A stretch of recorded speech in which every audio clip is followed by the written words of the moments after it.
Assalamualaikum warahmatullahi wabarakatuh. Nama saya Nadia Liza, mahasiswa Universitas Prodi Akuntansi semester 3. Di video kali ini saya akan meregresi data sekunder dan asumsi klasik.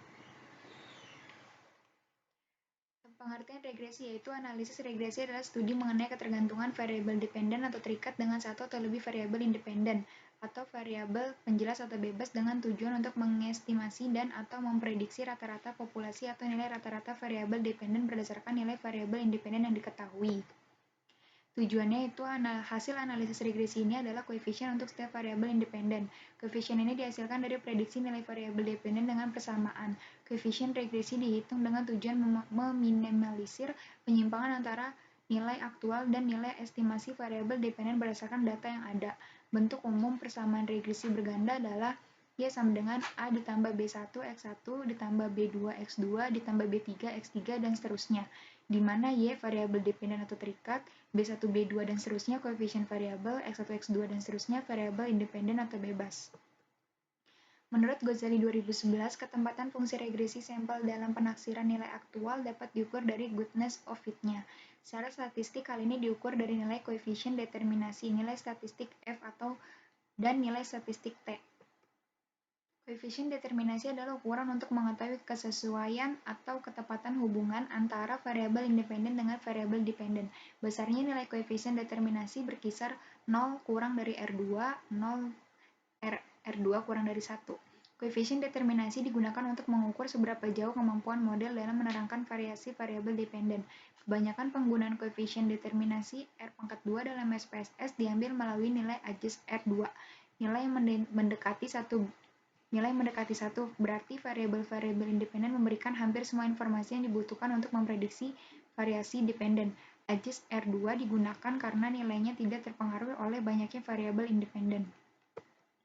Uji F. Uji F digunakan untuk melihat apakah variabel bebas mampu secara bersama-sama mempengaruhi variabel terikat. Nilainya dapat diambil dari tabel ANOVA B dalam SPSS. Kriterianya adalah F hitung lebih besar dari F tabel atau nilai probabilitasnya signifikan kurang dari 0,05. Jika memenuhi kriteria, artinya semua variabel independen berpengaruh secara simultan atau bersama-sama terhadap variabel dependen.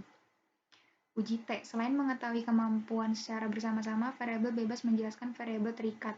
Juga perlu mengetahui apakah setiap variabel bebas juga berpengaruh terhadap variabel terikatnya. Untuk pengujian ini digunakan uji T.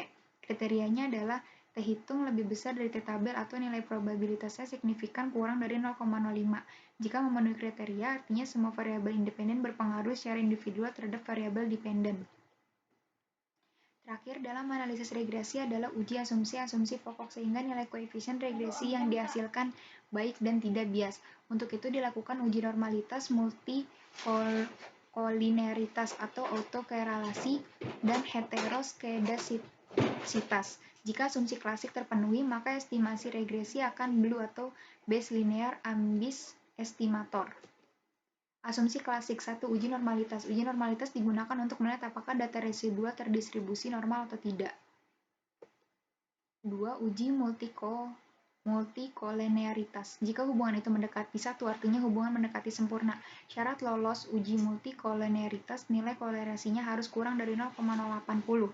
Dapat juga dengan melihat jika nilai tolerance lebih dari 0,10 atau nilai FIV, variance inflation factor, kurang dari 10, maka tidak ada multikolinearitas. Kriteria pengujian: jika nilai tolerance lebih dari 0,10 atau 10% dan nilai FIV kurang dari 10, maka data tidak mengalami multikolinearitas dan sebaliknya. 3. Uji autokorelasi. Tujuannya untuk menguji apakah dalam model regresi ditemukan adanya korelasi antara kesalahan pengganggu atau residual pada periode T dengan periode sebelumnya T1. Menurut Ghazali 2011, ada beberapa pengujian yang dapat dilakukan seperti uji Darwin-Watson, uji Lagrange multiplier, dan uji statistik Key-Box-Pierce dan Lijun-Box serta uji Rantes. 3. Uji autokorelasi lanjutan. Durbin-Watson sama dengan 1870, K2, N10, DU 0,6972, DL 1,6413, DW lebih dari DU, maka tidak terdapat autokorelasi positif 1870 lebih besar dari 0,6972. Sekarang kita ke SPSS ya. Kita udah masukin datanya ini. Sekarang untuk uji yang pertama kita uji normalitas. Itu pertama kita milih analyze, regression, kita ke linear, Nah, dependennya kita masukin keuntungan, dan di independennya kita masukin aset dan harga saham. Nah, plotsnya kita pilih yang X sama dengan Z-Pred, yang Y-nya kita pilih spreadsheet. Histogram, kita pilih histogram dan normal probability plotnya kita klik, terus kita continue. Oke. Nah, di sini udah keluar ya. Untuk yang diagram histogramnya terlihat secara kasat mata normal karena batangnya masuk ke dalam garis.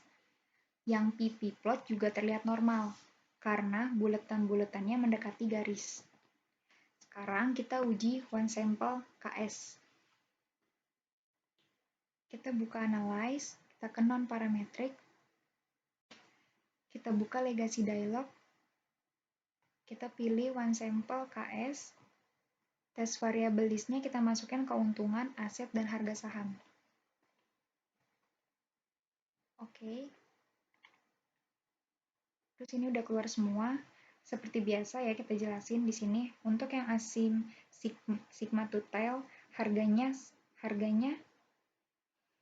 saham sudah di atas 0,05, berarti datanya berdistribusi normal. Nah, sekarang kita uji normalitas menggunakan data residual. Langsung aja. Kita buka analyze, kita pilih regression,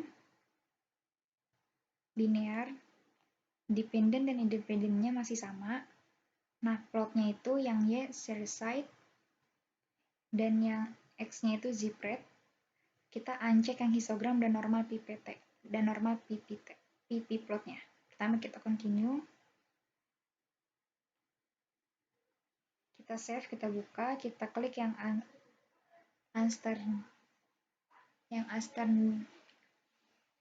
standardized. Kita pencet OK. Oke. Nah, sini udah ya. Lalu kita uji one sample KS-nya. Kita pilih analyze, non-parametric, legacy dialog, kita pilih yang one sample KS, unstandardized-nya itu masukin ke test variable. Ini kita balikin dulu, yang kita masukin cuma unstandardized-nya. Terus kita pencet OK. Nah, di sini udah kelihatan ya nilai aksima totalnya sudah di atas 0,05, berarti datanya sudah berdistribusi normal. Sekarang kita uji coba multi-call. Pertama, kita klik analyze, kita pilih regression, kita pilih linear, statistiknya, terus kita ke statistik, estimate-nya kita checklist, covariance matrix-nya kita checklist, terus model fit, dan collinearity, continue, oke. Oke. Nah, terus kita lihat di tabel coefficient-nya. Pada kolom collinearity dan FIV, ini variabel aset dan harga sahamnya sama. Sebagaimana yang terjadi dijelaskan di PPT. Sudah di atas 0,10 dan FIV-nya kurang dari 10. Jadi dapat disimpulkan tidak terjadi multi-call. Sekarang kita uji autokorelasi. Kita langsung aja ya kita uji coba. Kita buka analyze, regression, kita pilih linear, ke statistik, Durbin-Watson, continue, oke. Di save-nya kita uncheck, unstandardized-nya, oke. Kita lihat pada tabel model summary. Nah, kita lihat hasil Durbin-Watson-nya 1,870.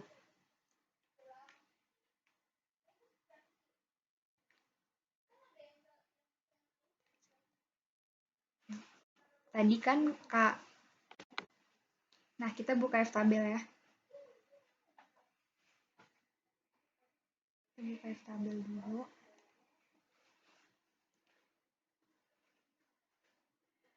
Tadi kan K-nya 2. N-nya 10, jadi kita dapat Durbin uppernya sama dengan 0,0972 dan Durbin lowernya 1,6413. Jadi Durbin Watson lebih dari Durbin upper, maka tidak terdapat autokolerasi positif 10,69721. Sekarang kita uji coba korelasi menggunakan rantes.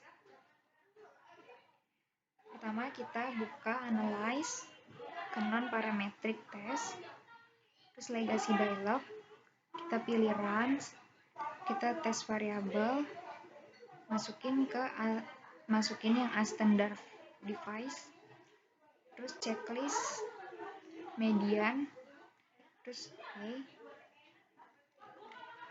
Nah, dari hasil rantes memperoleh hasil aksimal sick to time-nya 1,00, yang mana lebih besar dari 0,05. Jadi data residual ini tidak terjadi autokorelasi antara residual. Wassalamualaikum warahmatullahi wabarakatuh.